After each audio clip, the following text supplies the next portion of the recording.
Bismillahirrahmanirrahim. Assalamualaikum warahmatullahi wabarakatuh. Salam sejahtera bagi kita semua. Pada kesempatan hari ini, saya akan menyampaikan hasil dari pekerjaan saya yang terkait dengan tugas individu agenda 3, yang dimana materinya tentang manajemen ASN dan Smart ASN. Sebelum itu, saya memperkenalkan diri. Nama saya Abdul Reza Efrat Najaf, asal instansi dari UPN Veteran Jawa Timur. Saya merupakan peserta Latsar gelombang 22 angkatan 98 tahun 2022. Ada 4 agenda yang saya sampaikan, yaitu yang pertama terkait dengan identifikasi isu pada instansi, kemudian yang kedua adalah analisis isu, yang ketiga adalah penetapan isu, dan yang terakhir adalah solusi terhadap isu tersebut.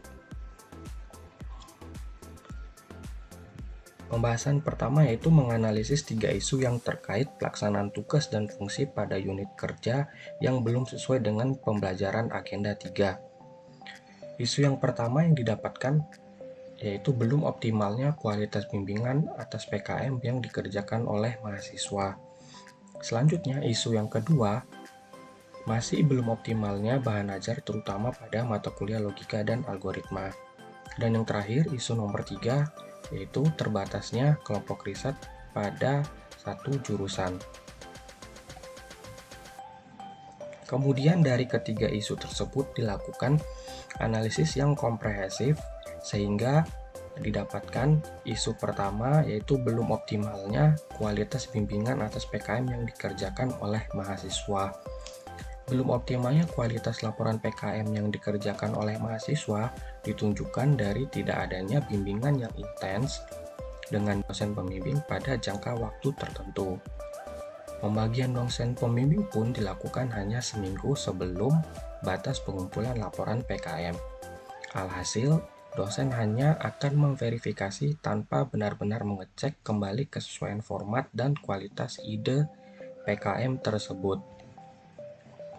Kemudian analisis isu yang kedua yaitu belum optimalnya pengembangan bahan ajar terutama pada mata kuliah logika dan algoritma.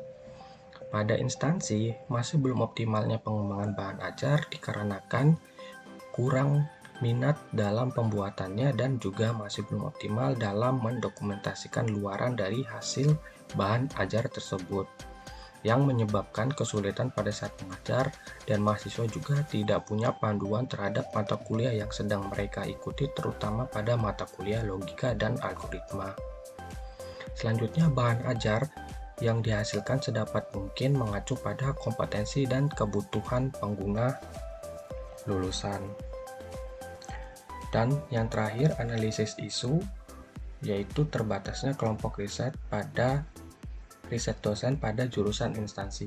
Terbatasnya kelompok riset pada dosen jurusan ditunjukkan dengan jumlah kelompok riset dosen pada jurusan yaitu hanya 2 kelompok riset dosen.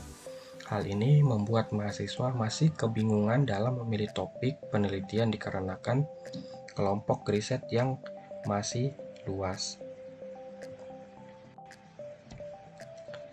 Kemudian yang selanjutnya itu adalah tahapan penetapan analisis isu.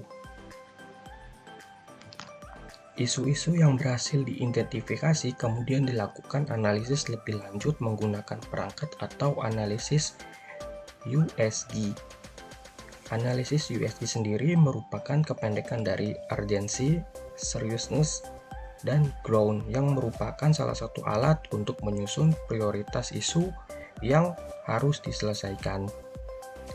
Cara menggunakan USG adalah dengan menentukan tiket urgensi, keseriusan, dan perkembangan isu dengan menentukan skala nilai. Yang dimaksud dengan urgensi yaitu seberapa mendesak isu tersebut harus dibahas, dikaitkan dengan waktu yang tersedia, serta seberapa keras tekanan waktu tersebut untuk memecahkan masalah yang menyebabkan isu.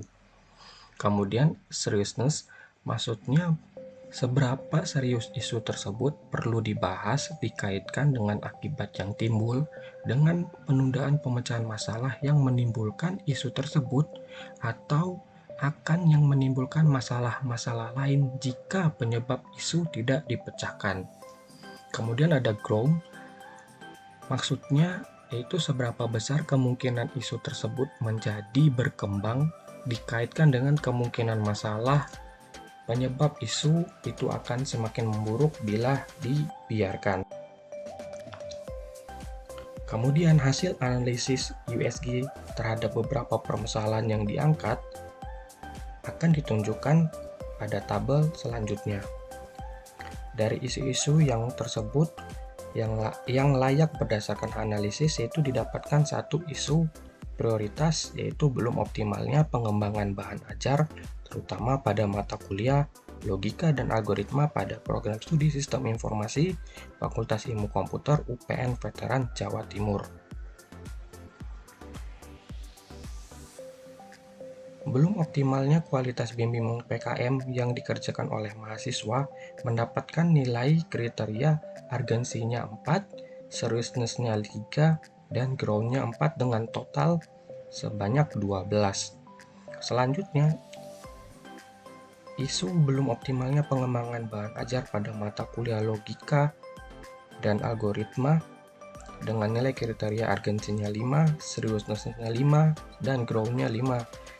Sehingga totalnya adalah 15. Dan yang terakhir adalah terbatasnya kelompok riset pada dosen pada satu jurusan dengan nilai urgensinya 3, kemudian seriousness 4, ground-nya 4, sehingga totalnya adalah 11. Kemudian dari hasil analisis penetapan isu tersebut, maka didapatkan solusi terhadap isu, yaitu merupakan usulan gagasan kreatif berupa solusi terhadap isu yang dimana belum optimalnya pengembangan bahan ajar terutama pada mata kuliah logika dan algoritma yang ditetapkan pada instansi. Yang pertama adalah perlu mengembangkan bahan ajar berupa modul dan juga rancangan pembelajaran yang sesuai dengan outcome based education yang tepat sesuai dengan kebutuhan pendidikan dalam menghadapi kecepatan pemanfaatan teknologi dan produksi inovasi terutama pada mata kuliah logika dan algoritma. Yang kedua, gagasan kreatif yang kedua yaitu mengembangkan media audiovisual yang merupakan salah satu instrumen dalam menunjang pembelajaran yang menarik yang berguna untuk meningkatkan pemahaman terhadap study case yang berkaitan dengan mata kuliah logika dan algoritma. Kemudian yang terakhir adalah mengembangkan media seperti repositori yang dapat digunakan untuk menyimpan bahan ajar atau luaran bahan ajar yang mudah yang bisa diakses secara online sehingga penyimpanan tersusun dengan rapi dan mudah ketika dibutuhkan. Oke, terima kasih banyak sudah menyimak. Mohon maaf apabila ada salah kata dan ucap. Wassalamualaikum warahmatullahi wabarakatuh.